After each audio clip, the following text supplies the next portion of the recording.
You're playing gigs, it's going really well, but it's all in your hometown. It's time to take your band on the road, my friend. Hi everybody, I'm Bruce from WaterBear, and this channel has got videos like this coming out at you every week, so like and subscribe if you want to be kept in the loop. It's all free and it's all about artist power. Take the power back. What am I doing?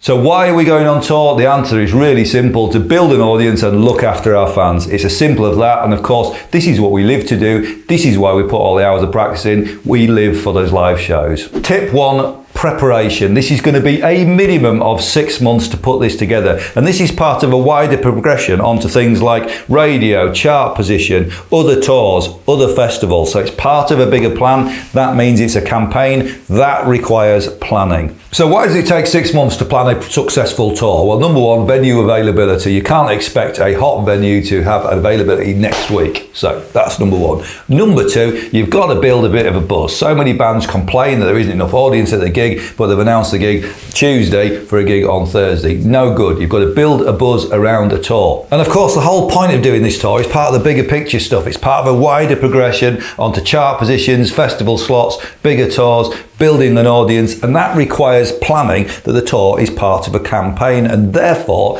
needs to be coordinated with radio play, potentially, plug-in, press, media, social media plan, and all that stuff you can't just switch on overnight, which leads us to our next tip. Tip number 2, allocate roles within the band. So in our hypothetical band X, let's have 4 band members, and let's see if we can make the most of their time and skills. So number 1, someone has to be the artist manager. Now that's very different from the tour manager, and that's very different from the agent, which is a different role to the promoter. So with these main functions, we can put this tour together. So what do they all do? Well, the artist manager makes sure the whole thing is coordinated within the big picture as part of the campaign. The tour manager plans the logistics of the operation and takes care of things like budgeting and routing, and is the disciplinarian of the group. The agent does the deals and books the venue.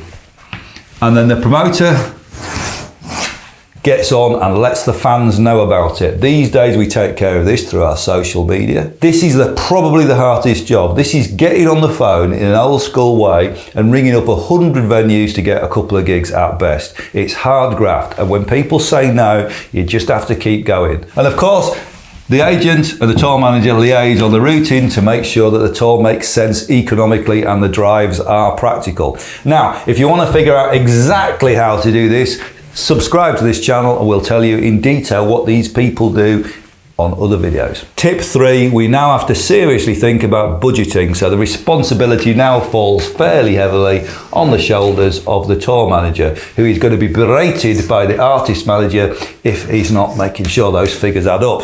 And we have to face facts. 5 or 6 people in a split van with 3 hotel rooms is a real tough economical problem, because the gig fees do not support that level of touring until you're up to theatre level. So what do we do? So we've got to look at future models for touring bands that actually do work in 2020 and beyond. Okay, so this guy, our tour manager's got a problem. He's got to make sure that the gig fees cover our expenses. So anything we can do to keep costs down is really welcome. Can we tour in an estate car? Well, we probably can if we've kept the essential elements of the band really lean. Can we do a drive back instead of a hotel room or rooms? That can make a massive difference to the tour budget. We do a gig, we come back home. We do a gig, come back home. It's an increasingly common way to tour. Can we potentiate this tour by reaching a much wider audience through our social media and make the tour 3 times as big?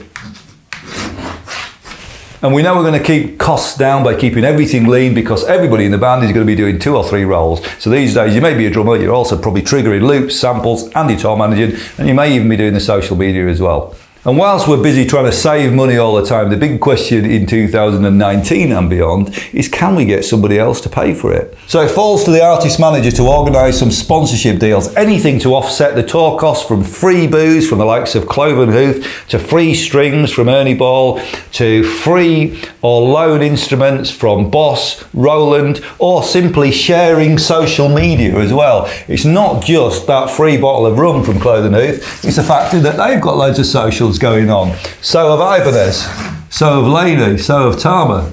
And all these people and all these brands are amazing brands that support new music. And how does the manager pull off these deals? Very simply, they get on the phone, they send the EPK. If you don't ask, you don't get.